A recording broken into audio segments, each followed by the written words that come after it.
Gara tiratissima, il più giovane in questa prova è Bortuzzo che nuota in corsia 8, l'unico classe 99, tutti gli altri 97-98 a contendersi le 3 medaglie dei 200 stile libero assoluti. Primato della manifestazione 1,50 e 11 di Francesco Peron. Siamo al passaggio con Filippo Nanto, intanto vira veloce in 26,04 davanti a Carli e Gazzola. Gazzola ieri vincitore dei 400 stile libero, ha sfiorato nella prima parte del meeting di Halloween il primato del meeting di Peron sulla doppia distanza. Ci riproverà quest'oggi nella distanza più breve dei 200, intanto ancora deciso Filippo Nanto al comando.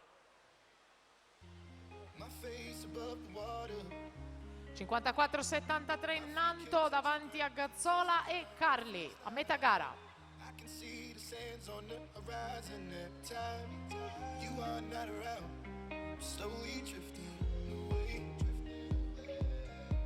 Tanto ai blocchi Greta Fiorentini, Sandy Campanaro, Anna Gastaldello in 1, 2 e 3, in 4 Chiara Casaroli, in 5 Elena Buttignolo, in 6 Gaia Zoppelletto, in 7 Giulia Cecchinni, in 8 Veronica Casarin per i 200 dorso femminili serie 4.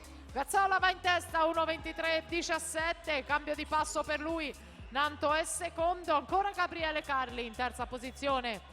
Nel terzo 50 c'è stato il sorpasso di Gazzola che ora accelera la sua azione, si fa davvero decisiva con Filippo Nanto che sembra essere attaccato anche da Gabriel Saliu in corsia 2, Gazzola, Saliu, Nanto, Gazzola, 1,51,56, non è primato ma vittoria per lui, e dunque doppietta 400 e 200 stile libero.